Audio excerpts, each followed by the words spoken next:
Wave.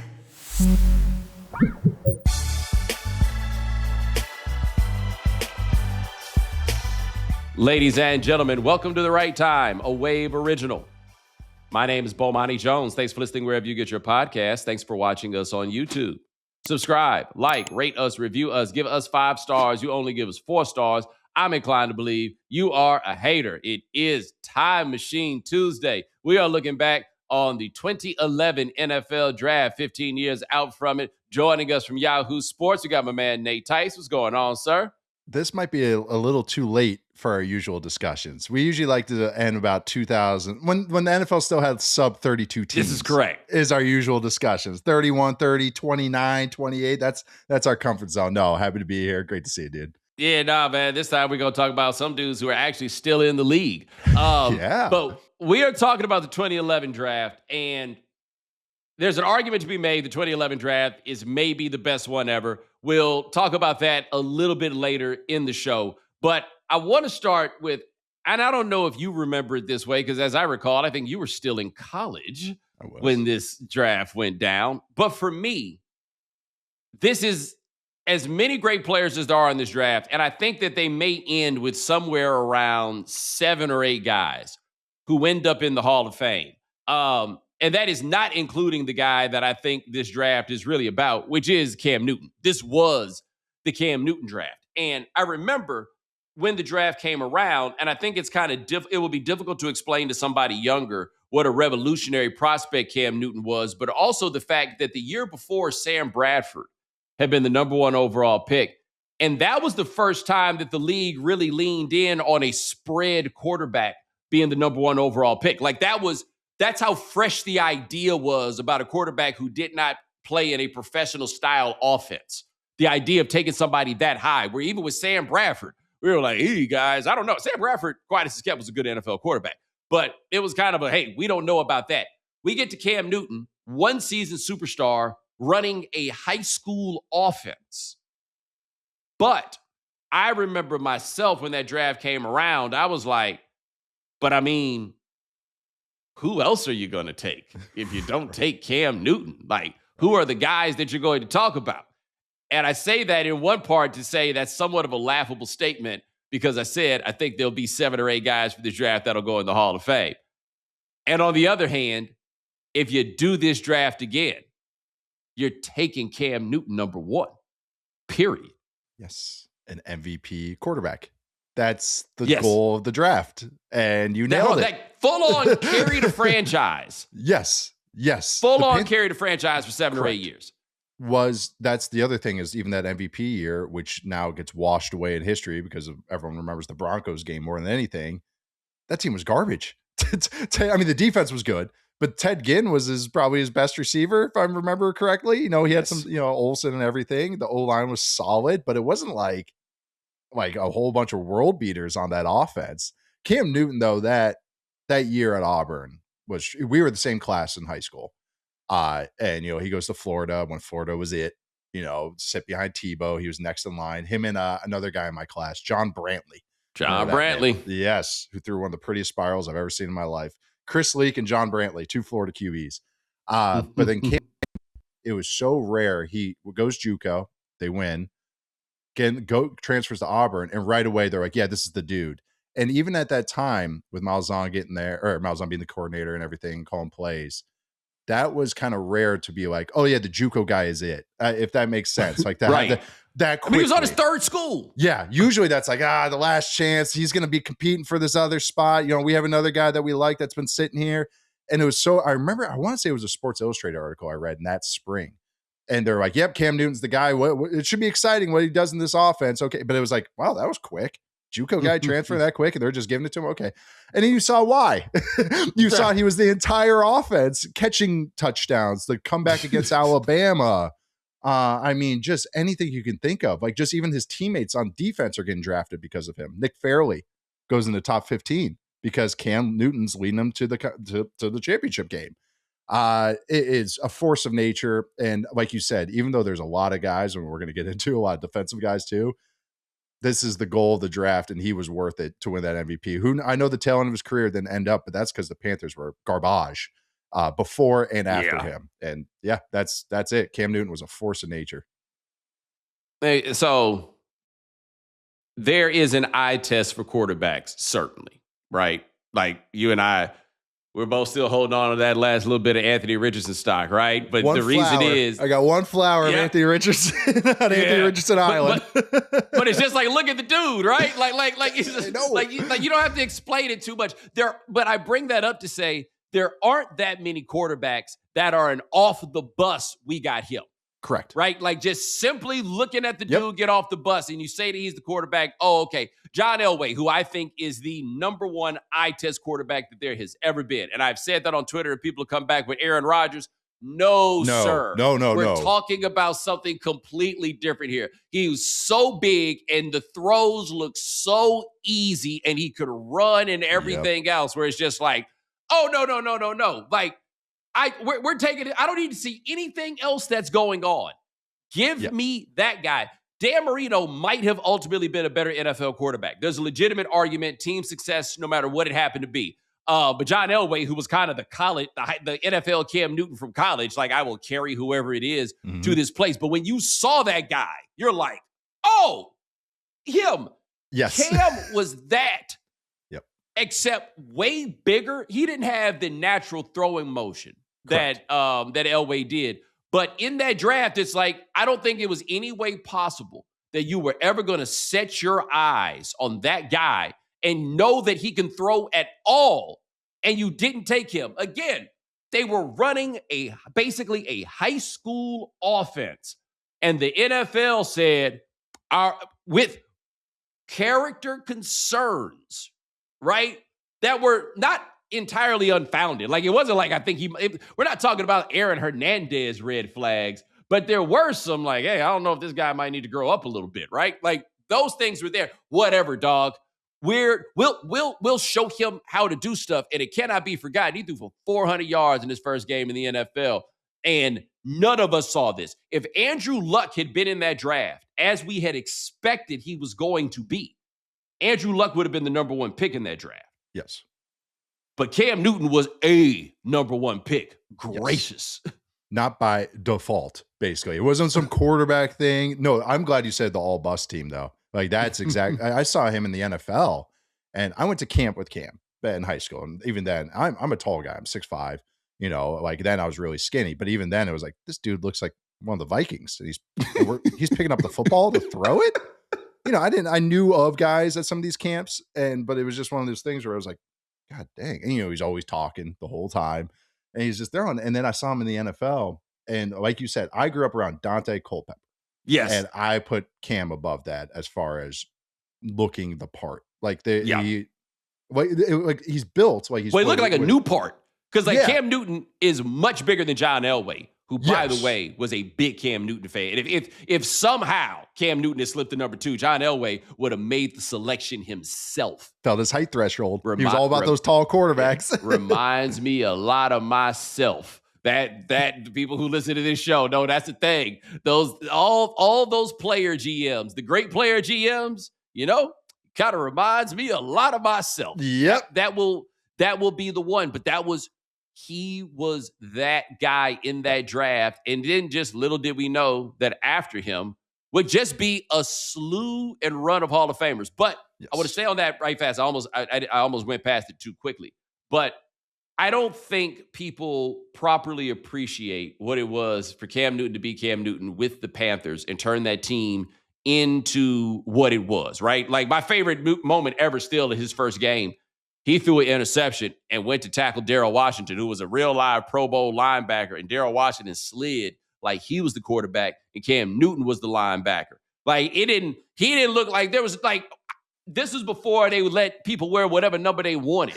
The idea that this dude was wearing number 1 was preposterous, right? You had a preseason camp where Steve Smith was not great, as I recall. See the relationship. Then he sees this big motherfucker show up, and he's like, "Oh, okay, well, maybe we'll see what we could do." Cam throws for like 4,000 yards. Yep. His rookie year. Now, it was and ran for a dozen touchdowns, if I remember correctly. Yeah. Right. I think it was 14. I think he ran for that year. Now, it was a weird year with spiked offensive numbers because it was coming off a lockout. Like, all of those things being the case. However, this is a rookie quarterback that was Correct. coming off of a lockout. He was the guy. They wouldn't do it again any other way. It's the most relevant the franchise had ever consistently been, because it's never, they've been bad at stretches, but overall, the 30 years of Carolina Panthers football have been pretty charmed when you think about it. They started great, and then they tapered off for a while. Yes. Then we got the and then they Delhomme, get it back. and then they tapered off again, and then and then but even now, it's like last year making the playoffs, they were on with a losing record, and it was all the hoopla about like we're hosting a playoff game for the first time in a decade, and it's like that's kind of how dire it's been, even when Cam was there, and Cam was getting beat up. Remember the Broncos game in 2016? Yeah, the Super Bowl rematch, and that's the thing too, is that was he a perfect? I'm glad you brought up the throwing motion. Was it perfect? No. But again, he was such a force of nature and knew the quarterback stuff a little better than he got credit for. Yes. Like as far as just like, he wasn't just a pure athlete like we consider some of these guys. Like he actually had some quarterback to him. And also he was such a force of nature when the NFL was so rigid right before he came in, and then RG3 came in. And then you saw Shanahan with RG3 in Washington, but also Mike Shula who's as traditional as it gets, goes, all right, I got to get this guy to work because he's special. Let's go into pistol. Let's do basically wing T stuff so we can just open up everything else. And it worked. That's how good he was. Even if that's quote unquote simplistic compared to what the NFL was doing, that's what he was. I mean, you mentioned it. He was 89th percentile height for quarterbacks, 97th percentile weight.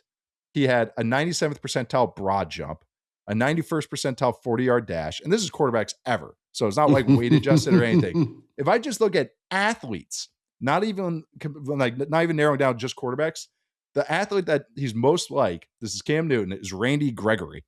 Who was an incredible athlete at defensive end. Evan Ingram, Tucker Kraft. Like these tight ends, edges, freaky guys too. And he was playing quarterback. I'm glad he brought up his first game, because I think that was such a statement because of the questions that he had. I mean, even going through that draft year, it was Cam, it was Gabbert who got drafted. Jake Locker was supposed to be the dude. And then our guy, Christian Ponder snuck in there. But I mean, it wasn't the ESPN magazine, and it was those three. It was Gabbert, Cam, and Locker, I think, did it like they had a cover, and that was like those were the three. It was the cover of Sports Illustrated, and it was something like the toughest decision ever, right? Or it was some hyperbolic thing. Yeah. Now, to be fair to Sports Illustrated, it looks very clearly now that I understand the game a little bit better. They were hoping to get a cover story with Cam Newton. And Cam Newton did not give them the access. It did not give them a photo shoot.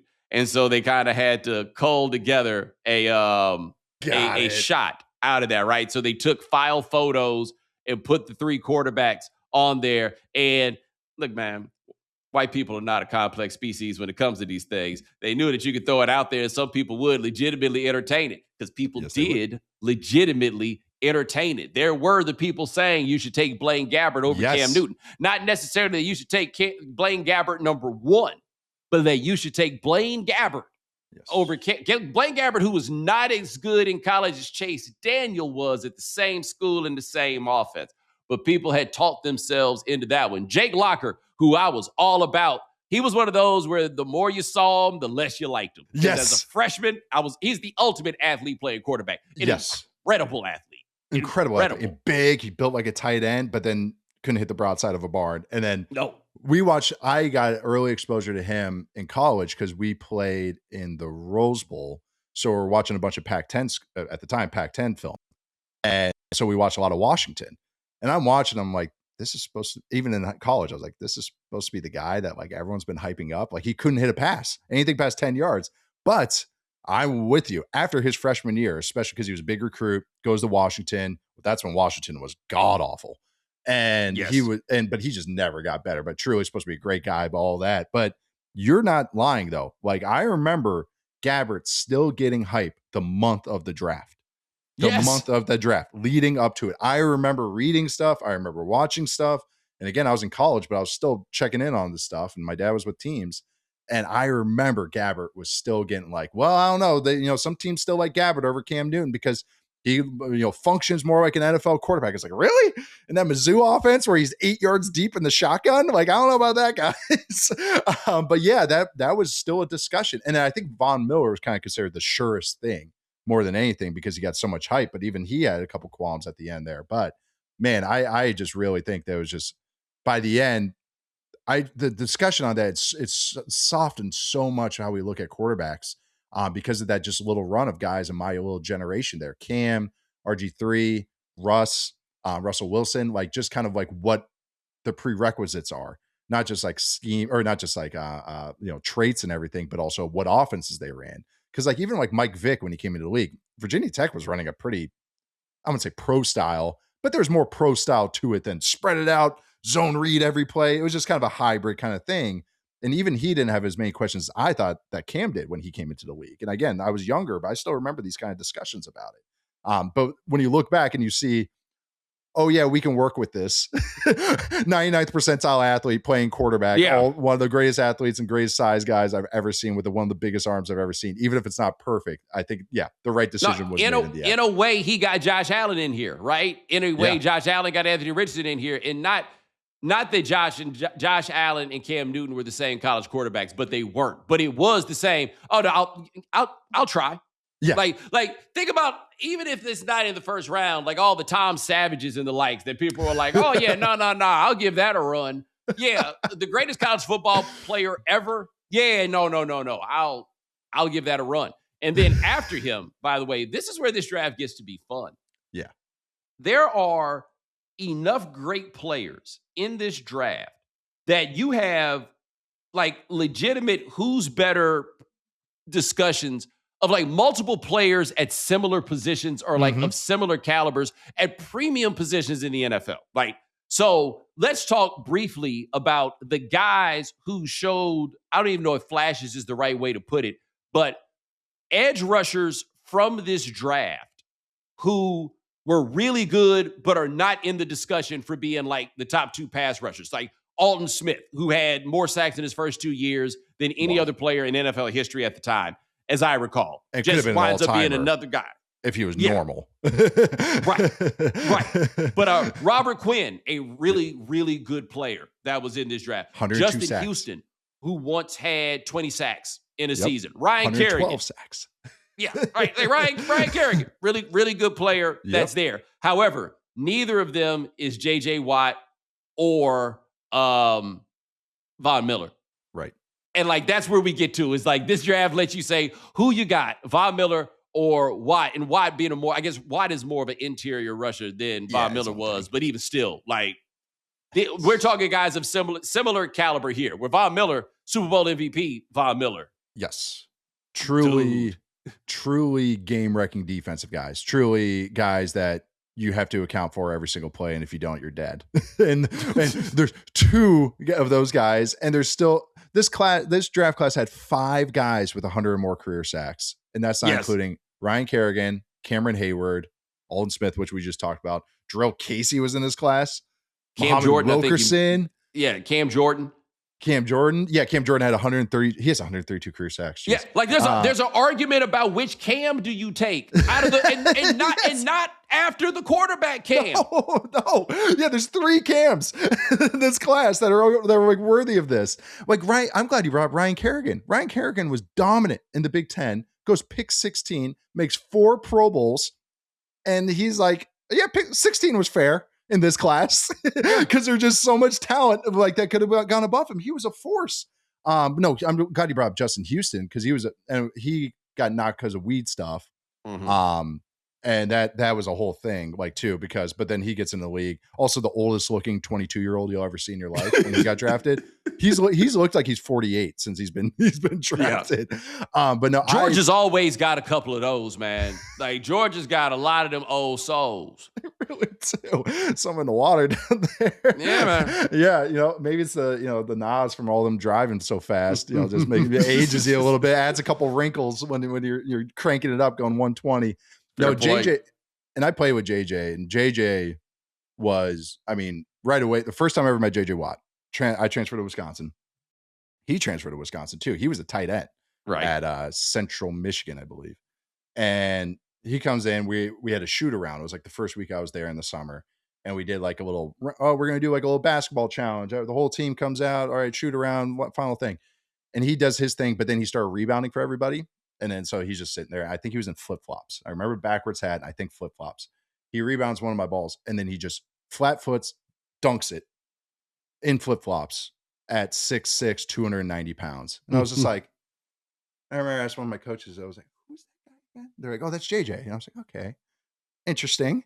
And he starts that year, and it was like a redshirt sophomore year. We had a guy named O'Brien Schofield, who was probably a little bit better at that time. And then that's what's crazy. I was like, oh, JJ's nice. He's good. And then he comes around, and we played Ohio State his junior year. We were the same class, but he came out early.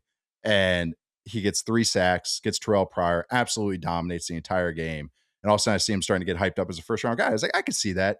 And he tests like that's another thing about JJ is I get the Captain America shtick and all that. And what he went about. Also one of the freakiest athletes I've ever seen play football, period.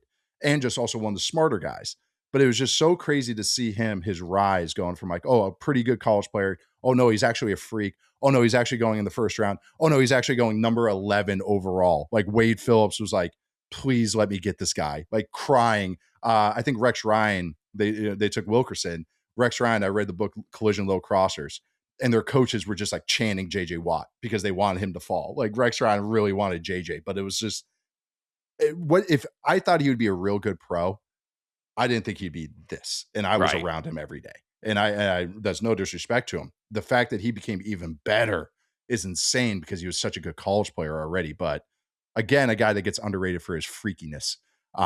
You see it sometimes, but man, he was unbelievable, absolutely unbelievable as a player. And if you want to see quarterback premium at action, JJ Watt was drafted in between Blaine Gabbert and Christian Ponder.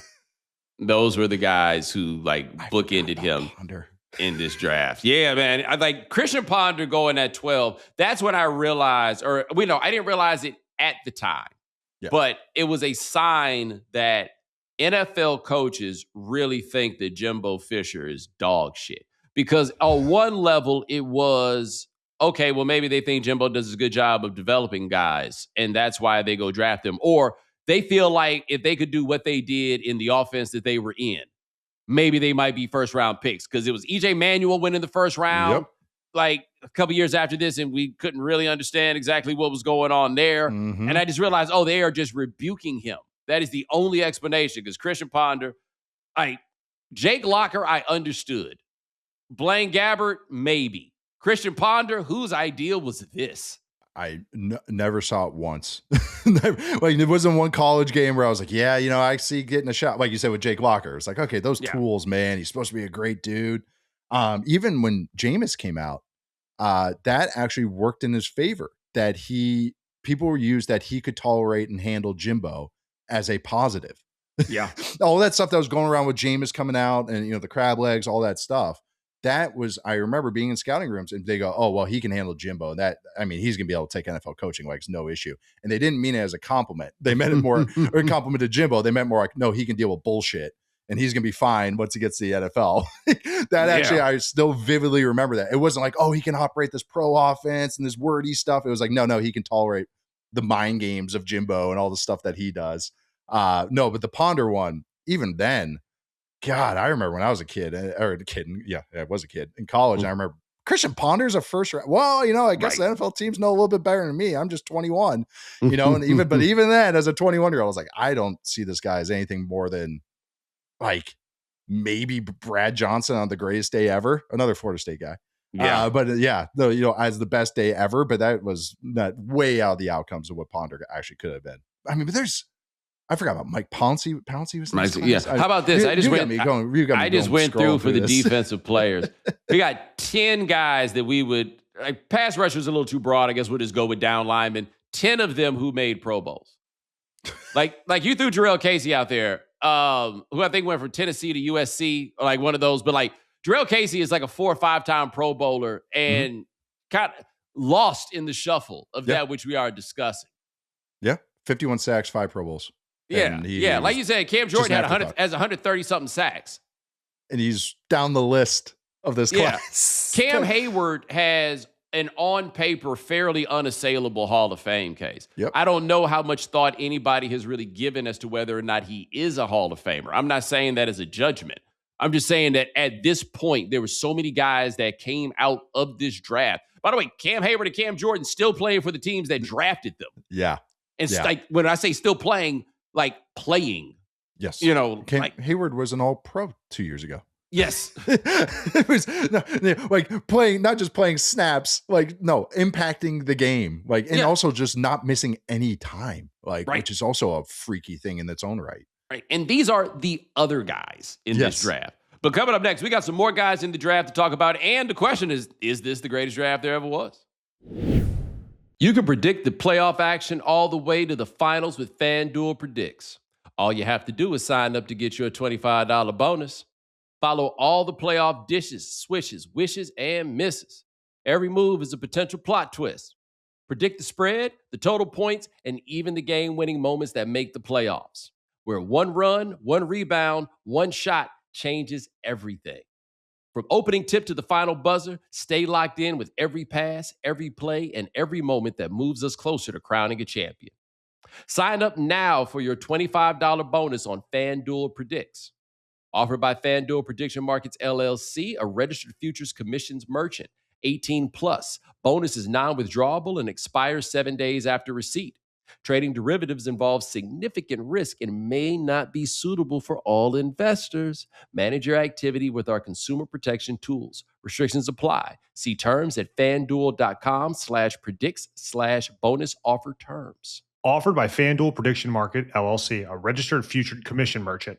18 plus, one per user. Minimum $10 deposit required. Trading derivatives involves significant risk and may not be suitable for all investors. Manage your activity with our consumer protection tools. Did you know Fast Growing Trees is America's largest and most trusted online nursery with thousands of trees and plants and over 2 million happy customers?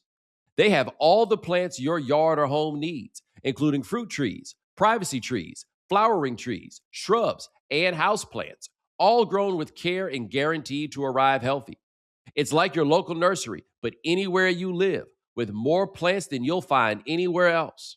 Whatever you're looking for, Fast Growing Trees helps you find options that actually work for your climate, space, and lifestyle. Fast Growing Trees makes it easy to get your dream yard. Just click, order, grow, and get healthy, thriving plants delivered to your door. Their Alive and Thrive guarantee promises that your plants arrive happy and healthy. No green thumb required, just quality plants you can count on. Plus, get ongoing support from trained plant experts who can help you plan your landscape, choose the right plants, and learn how to care for them every step of the way. I recently ordered some plants from Fast Growing Trees and cannot wait to add them to my own plant collection. Right now, they have great deals on spring planting essentials and up to half off on selected plants.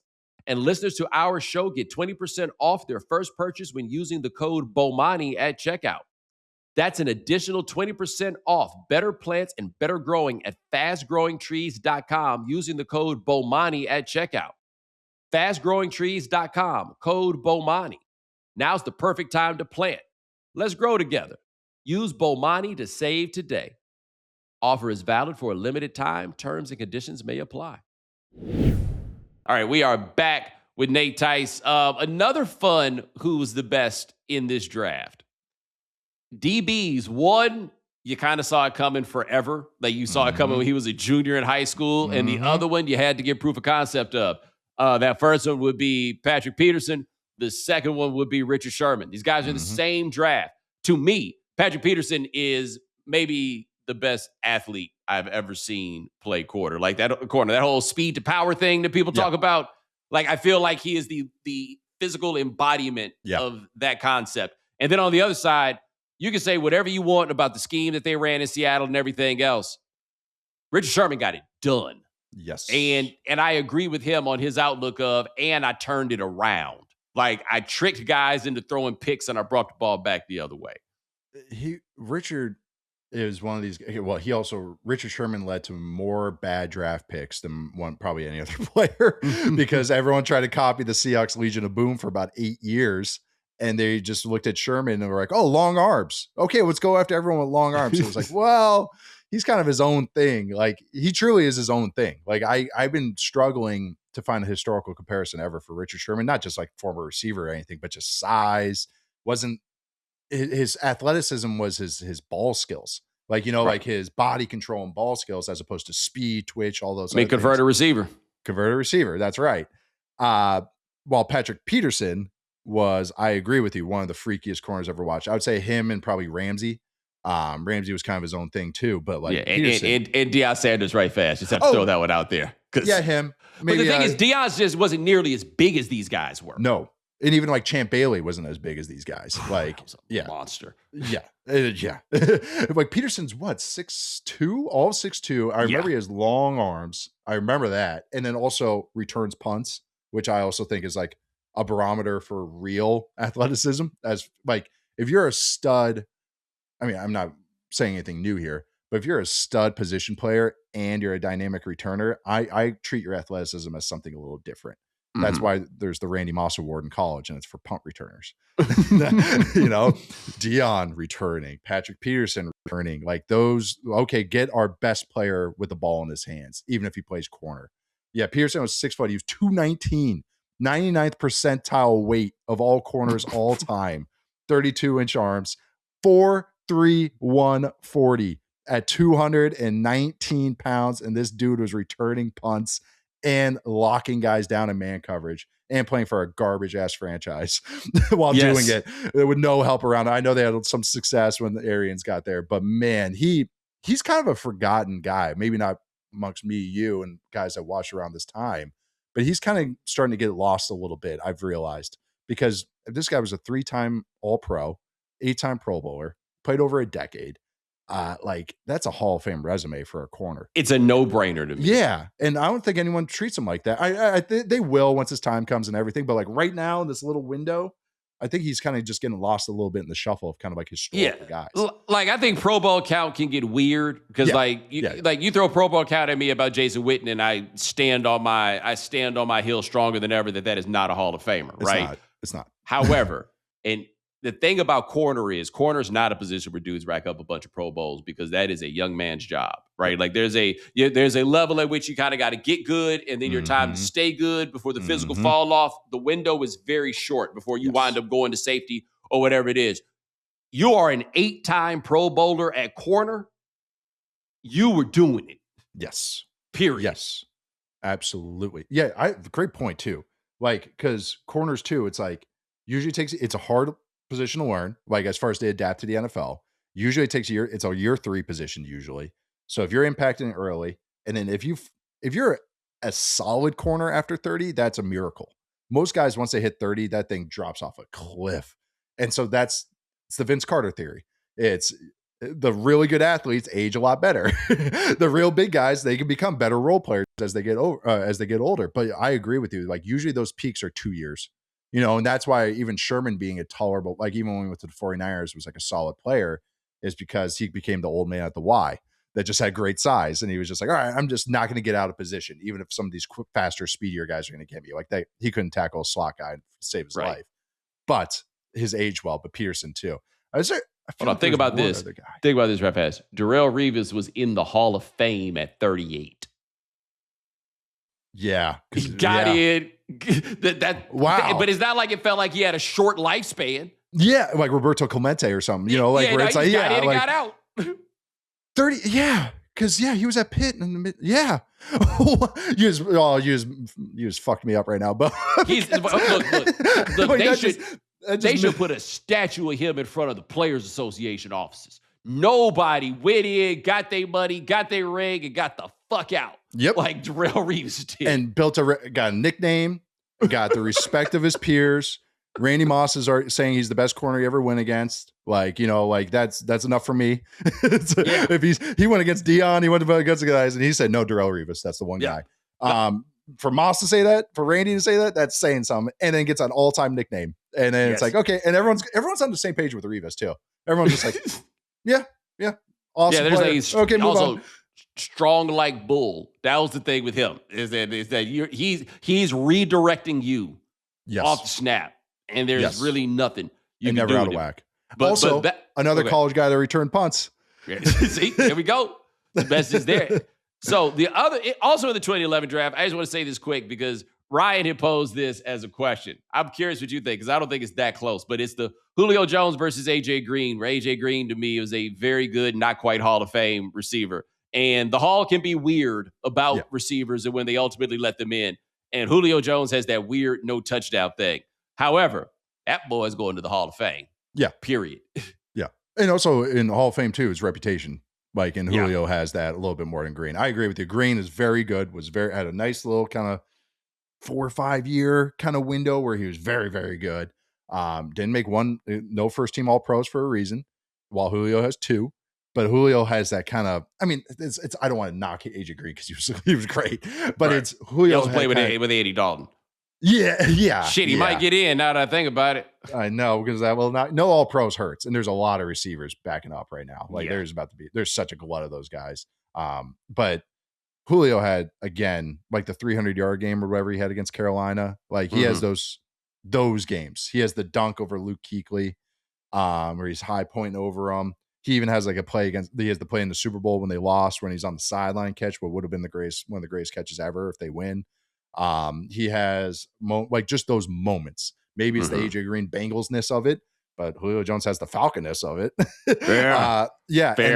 And Julio, AJ Green was hyped too. Like ESPN did Next articles back in the day. You know, like these guys, AJ Green got that over Julio when they're coming out of high school, but Julio always had that kind of just wait. Like he plays as a true freshman for Nick Saban.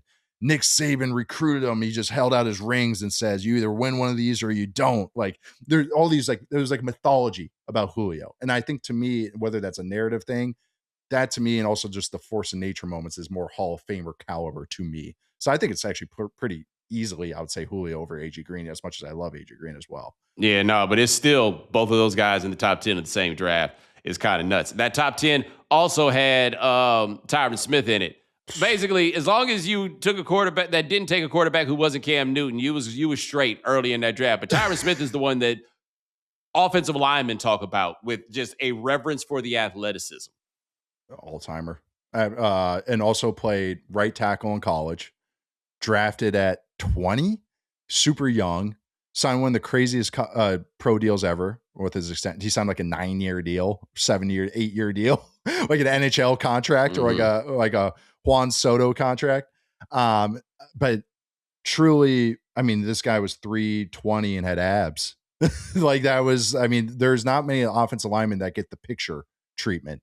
Like watch this guy work out. Oh my God. You know, you usually get some defensive edge guys, maybe some tight ends, shirt off stuff. You usually don't get the offensive lineman shirt off clips and then they could back it up. Like he was, because his technique got so good, it's truly a one-of-one athlete at the position. I'm really right now, as we're talking about, I'm trying to think of someone that I would put over that as far as just athletic, like just as, like traits and everything, and also could play. It wasn't just like a lost cause tripping over himself. Anthony Munoz. Like I'm trying to just think who are some of these freaky all-time athletes. He had injury stuff, and if he didn't, he would be considered a Hall of Famer. And he still went to, oh my God, 8 Pro Bowls. Yeah, he's going to get in. It's a question of when, but he's going to get in. Yeah. Oh my God, he played 170 games. I mean, that's a ton. And I know there's no real offensive lineman stats, but longevity really does matter. Reputation. Everyone goes, oh, he was one of the greatest athletes that ever played offensive line. Multiple all-time or first team all-pros. Played on the Cowboys. Can't hurt. Yeah, he's gonna get in. He is. I'm now just trying to even think. There's subtle plays with him too, like where he would like cut off a block, that like he would reach a guy that like no one else is even fathoming it. Like anytime I used to tweet clips about Tyron Smith, there's Mike Golick Jr. in my replies going like, oh my God. Because it's just, it's again, offensive line play can be subtle, but that he made him like highlights even outside the pancakes with those, all the freaky stuff he did. Well, let me tell you also a guy like him, when it comes down to the Hall of Fame process, he's the one where the writers start calling former players. And they're like, so what do you think about blank? And they're like, pull up a chair, brother.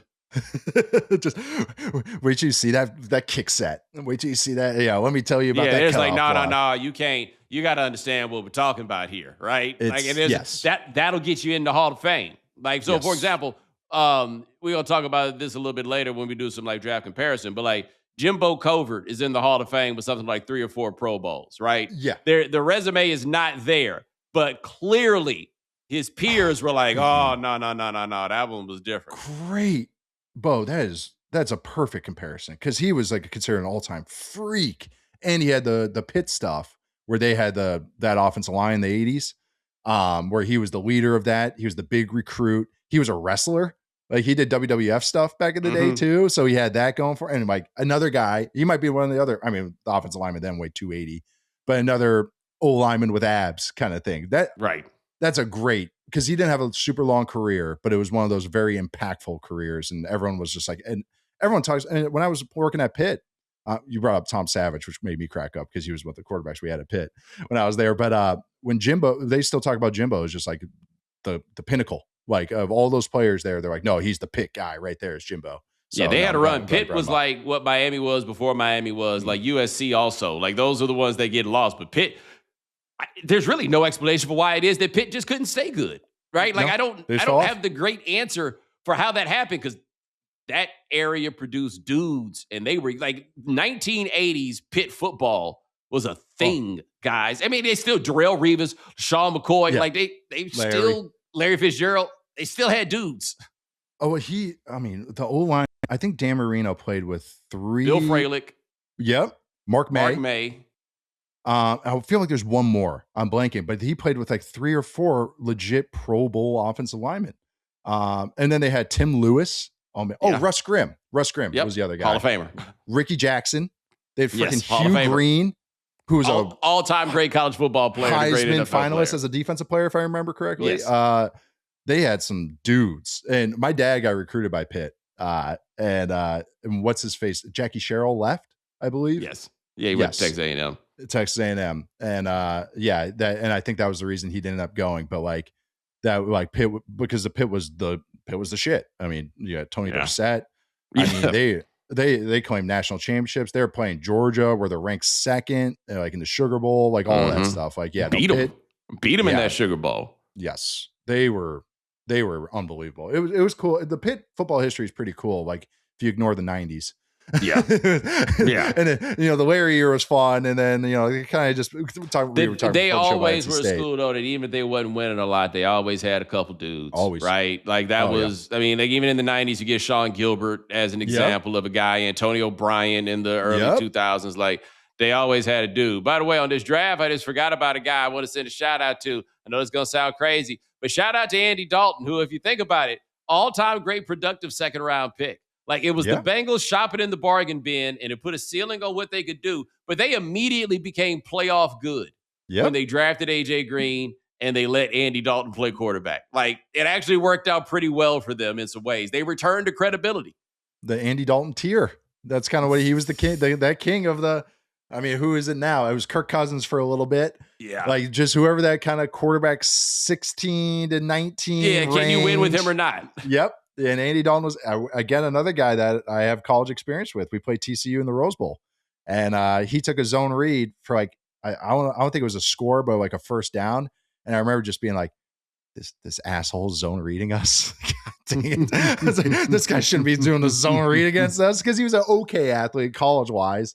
But no, he was awesome. I mean, those TCU teams were loaded too. Yeah. That's when they were rolling, and that was before, now they're in the bigger conferences and stuff. But man, like he was the captain of that stuff or the leader of those teams.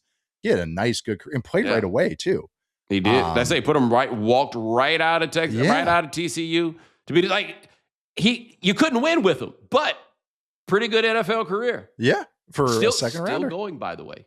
Yep, they got signed by the Eagles, which I'm still saying, why did they do that? Is that Tanner so McKee trade? We're on this one right here. Yeah. When do you? Why are you doing that? What does that mean?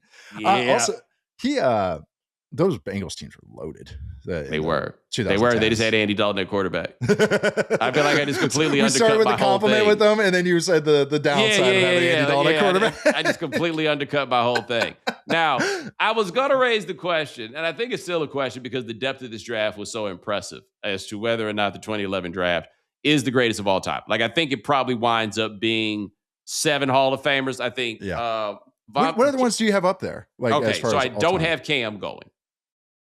I will say, not in order of greatness, but I'm just saying as I remember it. I think Richard Sherman's going to go in. Yeah. We did not mention Jason Kelce. I think he will go in, though I think it'll Yeah. take a while. I think he's going to go in. His rep helps. Von Miller's going to go. Yep. Patrick Peterson, Julio Jones, Tyron Smith, J.J. Watt. By the way, we didn't get to DeMarco Murray, rushing champion. Cam Hayward, I think, will go in. That gets us to 8. And I think Cam Jordan's one of those who, if you give it long enough, he'll wind up going in. But I think 8 is where I feel pretty steady about who's going to go in. Man. God, yeah. What other classes are up there with this? Okay, so 83 has 9. We think about the quarterbacks, but I'm going to run through the full list. And I think it's in order. The way I'm reading this is in order of where they were drafted.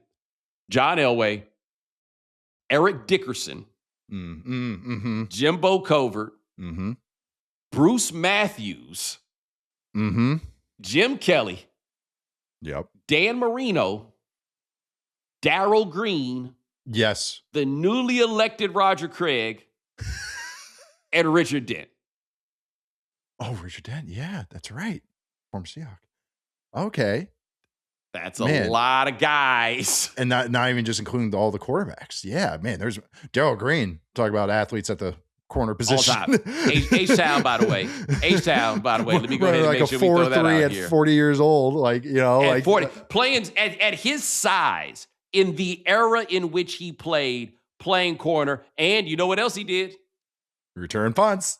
See, there we go. I'll be looking out for you. Have you seen that 30 for 30 Elway to Marino? The doc yes, I on have. that. Oh, I know. I'm a sucker for that. Even if there's always some biases with that, but I'm a sucker for that. But Cam Jordan, 132 career sacks. He's just below John Abraham, Ricky Jackson, Jared Allen, John Randall. He's right in that range. Like John Randall had 137.5. Different type of player. I get it. But Jared Allen had 136. God, John Abraham had 133. God. He's a one of those that you're going to look up and they're like, oh, he's in the Hall of Fame, huh? Oh, okay. You know what I mean? Like somebody's just going to bring the case and they'll be like, well, you know how many sacks he had, right? Wow, really? Oh, wow. Okay. That's how I just reacted to John. John Abraham's one of those guys because I was such an NFC guy growing up that like Abraham was like, I didn't really realize what he was until he got to the Falcons. Yeah. And then it was like, so his Jets career, I was just like, yeah, he's one of those 4 first-round picks they had that year. Okay. Yes. And then he gets to the Falcons, like, oh, shoot, okay. It's kind of like when Khalil Mack went to the Bears. It was like, oh, that's what they've been hiding over there. The only startable player on that whole Raiders defense. And this is actually what he looks like. Okay. Man, no, but I mean, this is just fun to just go through the names. But so he has, 132 career sacks. And then like guys, man, he has more sacks than Jim Marshall. He has more sacks than Derek Thomas. Played like 270 consecutive games. Yeah. Dwight Freeney, he has more sacks than Robert Mathis. He has more. Yes. How about Simeon Rice? Do you think Simeon Rice is a Hall of Famer? I think he will. I think that there is a precedent for putting him in the Hall of Fame. I think that he's on the line. If you go either way, I could understand it. But in a world where like Fred Dean has gone in and Kevin Green has gone in, why was Simeon Rice, who was a revolutionary athlete, by the way, like he was way different than the other guys that time period. Yeah. It's kind of like the argument against him is like, I don't know if it feels that way, right? Like that's. But I mean, I think he comes down to a guy that would certainly qualify as a Hall of Fame player. You have to decide if he had a Hall of Fame career, and I think that he put up enough accolades plus a Super Bowl ring, where you on the way to which you watch him chasing Michael Vick down in the playoffs, and you're like, oh, okay. Let me throw another draft at you, though. 1996. Is that the receiver draft? It is the receiver draft, but only 2 of those receivers. Like this is a depth draft because only 2 of those receivers, Marvin Harrison and Terrell Owens, so far in the Hall of Fame. Yeah.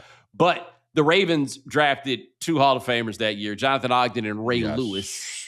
All-time tackle athlete. We just talked about draft. Jonathan Ogden's up there with Tyron Smith. Yes, that's another name. Pretty good draft there for the Ravens. Brian Dawkins, Zach Thomas, and Adam Vinatieri. You also cannot forget that the 1989 draft, which is for basketball fans analogous to the 1984 draft, because the 89 draft has Troy Aikman, Barry Sanders, Derek Thomas, and Dion. who's the other one?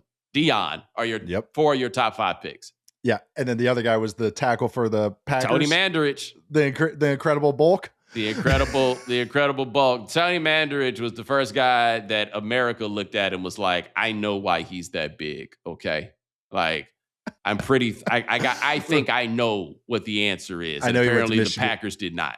Yeah, I know he went to Michigan State, but I was like, man, he must be meeting with those Nebraska strength coaches. Yeah. You know? He's on that Tom Osborne strength program. Yeah, I wonder if he's ever been in the WWE.